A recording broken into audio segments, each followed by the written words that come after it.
Welcome to a special Father's Day edition of The Laws of Life. I'm your host, Blanca Greenstein, and today my co-host is none other but my father, Dr. Joshua Perper, and who obviously I call Dad.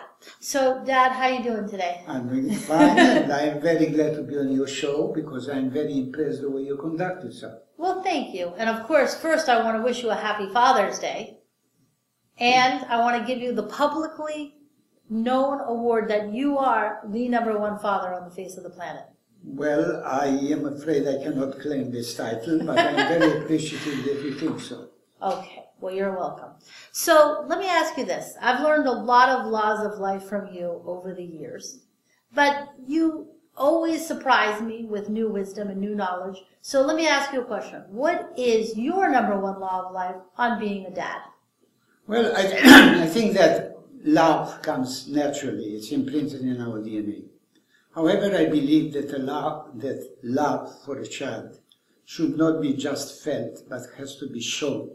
And you have to show it by hugging the child and by telling him, even when he is an adult, many times that you love him. So you can create this kind of warm relationship between a father and a child, between a parent and a child, which in my opinion is absolutely essential. Absolutely. I mean, being told that you're loved is very, very important. It's very important because if you are not told that, then you become cold. You like put in a freezer of feeling, which is very bad. Do you think that somebody can also say, I love you too much? Is there such a thing? No, as long as it's done in the proper way and at the proper time. You don't want to embarrass a child. Children don't like to be embarrassed. We know that. Their parents love.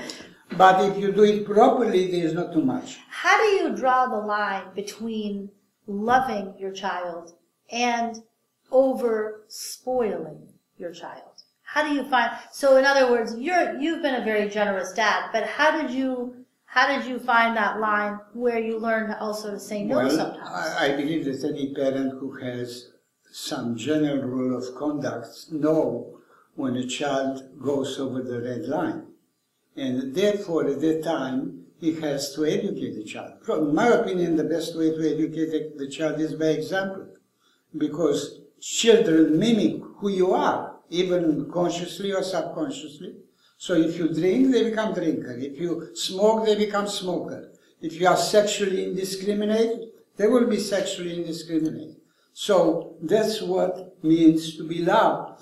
You put red line and you make punishment, but not physical punishment, because a much better way to do it. When you were small, I don't know if you remember, when Blanca was small, she came to me, she was about 6 or 7, I don't remember really, and said, Dad, you know, all the girls in my school said that they are punished and they are smacked on their backside. And I never had this experience. How is that? So I said, would you like to try it? She said, yes. Well, I decided I'm going to give her a healthy smack so she knows indeed that physical punishment is not fun. So I did, and after that she said, no, now thank I you. know, thank you very much, I'm not interested anymore. This is a true story. You heard it here on The Laws of Life. So let me ask you a question. What do you think is the #1 quality that a good father has to have? What's above all others? Is it patience? Is it generosity? What's the #1 characteristic that you think is most important? I think that one of the very important qualities of a parent is that he has to be patient, because children test our patience and can make us crazy. So if you are able to conduct yourself and to do the right things, to do the proper punishment with no anger, to try to guide them the proper way, then you are on the right track.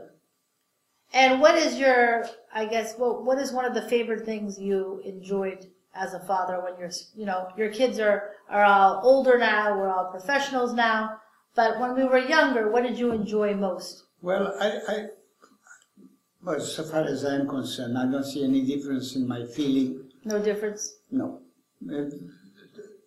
they are today my children. I have 3 of them, and 2 are doctors. One is an attorney, and I'm very proud of them, of their behavior and of their achievement. But so far as feeling, I feel the same way as that they were little children. Because I don't think that love changes. It's just we change and we become adult and they become adult. And as long as we respect them, because love without respect is no love and doesn't have any value. That's so true. That's a very good law of life. Love without respect basically negates love. Absolutely. What is your advice to a young father that's just become a dad? Well, my advice to a young father is to realize that his behavior is not automatic, spontaneous, that he has to apply himself to be a good father, to love them, his child with respect, to give them the best example in their behavior, to try to be always a supporter, no matter how young they are or how old they are. You know, when they are young, the children are so powerless. We are basically their God.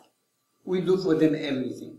The trouble is when they grow up, we forget they are not anymore children. And therefore we believe that we are not only their originator, we are not only their producer, but also we are the director of their life. And when they are that, we are not the director. We have to recognize their integrity and personality as people and to respect their belief, because sometimes our beliefs are different. If you want to have your children have the same belief as yourself, behave properly and they will follow you. Well, you know, you have to walk the walk and talk the talk. You can't say to your children, be a good student and not study. I remember when you used to help me with my papers in school. We used to stay up till like 11 o'clock, of course, the night before it was due, and get that paper done. And then even in college, you helped me with some papers. And I never forgot that. And that actually helped me enjoy writing and reading and, you know, I could always call you when I needed advice. And that's important too. You want to be able to pick up the phone because we are here, and you are a medical doctor. You're also a lawyer. You also have a Master of Science.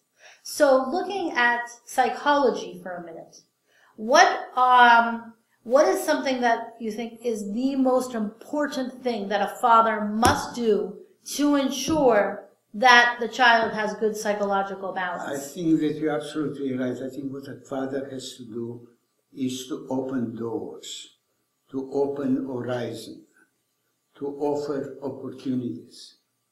And according to the child capabilities, because an interest, because those are very different.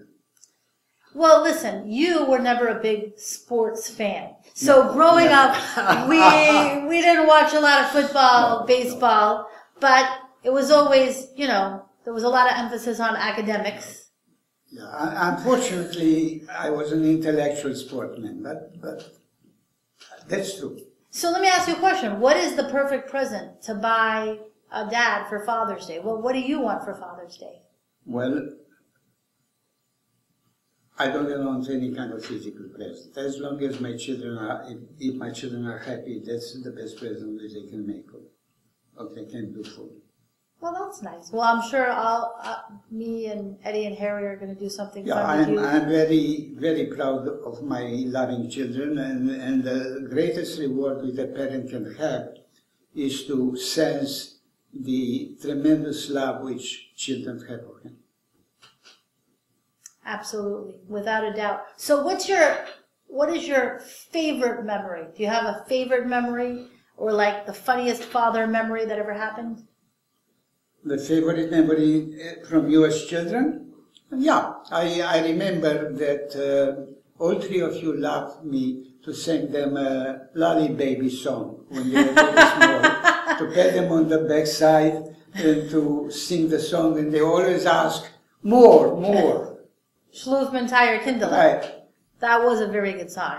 So all 3 of us loved that song. All 3 of you enjoyed that song. Now, what was your most difficult day as a dad?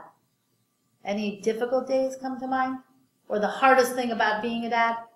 Well, as I said, sometimes children test your patience that you can hit the roof, and then really that's basically the actual test if you are a good father or a good mother or not. If you are able to control yourself. Yes. Well, I have to say, I think that is a quality that you did pass down, which is patience and the ability to keep calm. I say that in a way, the success which the father or a mother have is that, in my way, in my opinion, children are a reflection of their parents. If they want it or not, yes, they are original on themselves. So, if your children are good, it reflects good on you, and vice versa. That's probably the greatest reward of being a father, is just having a good relationship with your kids and knowing that love is there after all those years. And that's what I feel, and I'm very happy about it. That's wonderful. And you're also a grandfather, too. Yes. So you have how many grandchildren? About 7. And what's your number one law of life on being a grandfather? Well, being very nice to your children, but this is very easy. But I must say that I'm not the best grandfather because I don't spend enough time with them. But you spend time. Some. But you'd like to spend more? I'm not sure that I have the patience. And what about, so aside from being a father, just talking about life, you know, you are 25 years old about right now.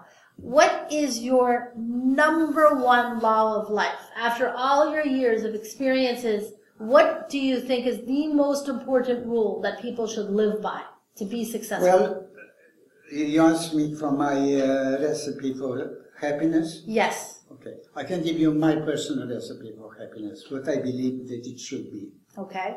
There are 2 rules. Rule number 1, my personal rule for happiness is, for me, if to make people whom you love happy, because then their happiness reflects back. And second rule is to be fair to all other people which you get in contact with. Those are my 2 rules. I think that's a good rule. Make the people around you that you love happy. Yes. And the second one? The second one, to be fair. To be fair to everyone. To be fair in your relationship to other people who are not your family, they are not your children. They deserve this kind of behavior from you. Let me ask you, everybody in life has their ups, they have their downs. Nobody gets, I look at life as getting a deck of cards. Sometimes you have a good hand, sometimes you have a bad hand. When you're playing cards and you get a bad hand, you can't get upset. How have you handled your bad hands in life? Well, I think that there's a big difference between men and women, and that's interesting, in handling problems. The way men handle problems and the way I handle problems, if I have a problem and I want to solve the problem, okay, that's my way. Yes, I got hurt, but I have to do whatever I need to correct the situation. When a woman comes to you and asks for advice, most of us men give her that practical advice. We give them solution. They don't come for solution. They come for comfort, for support. So if a woman comes to my wife, unfortunately she died years ago, or my wife comes for you and asks for advice, she basically asks for comfort. So before you give any practical solution, give the comfort or she. I agree with that. I think that's good advice. That's a little bit of understanding of the opposite sex, that you don't always have to go right into the solution. First, you just want a couple of hugs and kisses. You want to just be told it's going to be okay. Right. Now, let's go to... They have to feel that they got your support. Now, you were married for how many years? More than 40 years. What's your number one law of life on marriage? Successful marriage. Oh... Make the decision in all the important things, like who is going to be president, and let all the economic unimportant decision to your wife. So don't sweat the small stuff. Yes. And in terms of building the relationships with your kids, you know, obviously you said you set a good example, which you did. But how do you think you created those bonds? Was it through experiences, adventures? What was it? Look, a relationship is not created in one day or in a year. It's created over the year. And what I try to give my children, and I think I gave every one of them, to give them support at the time when they had a problem. Yes. And they are, I believe, including yourself, Absolutely. they are very thankful for their support. And it's not done as an obligation, and it's in a way it's a pleasure to be able to help your children when they need help, in Definitely. whatever form or shape they need.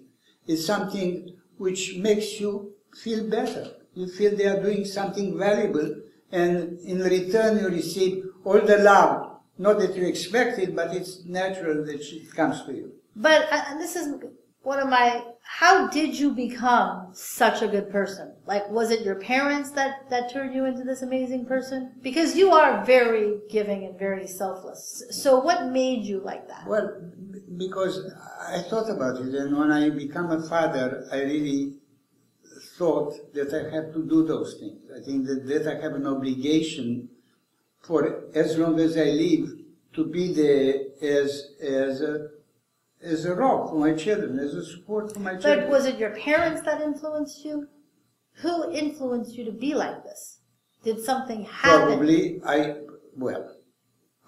was the only child, so I got a lot of love from my parents and a lot of support, and I think it's only natural because, as I said before, children are a reflection of their parents. If a child is violent and abusive, unfortunately, if a parent is abusive and violent, then the child turns this way. And I think that, yes, my parents probably are responsible in significant part about my quality as a human being. Yes. Well, I want to say thank you for being an incredible father. Thank you for being an incredible daughter. That's mutual. And it was such an honor and a pleasure to have you on our show today. Likewise. Happy Father's Day. Thank you. And have a very happy Father's Day and a great day. Thanks for watching.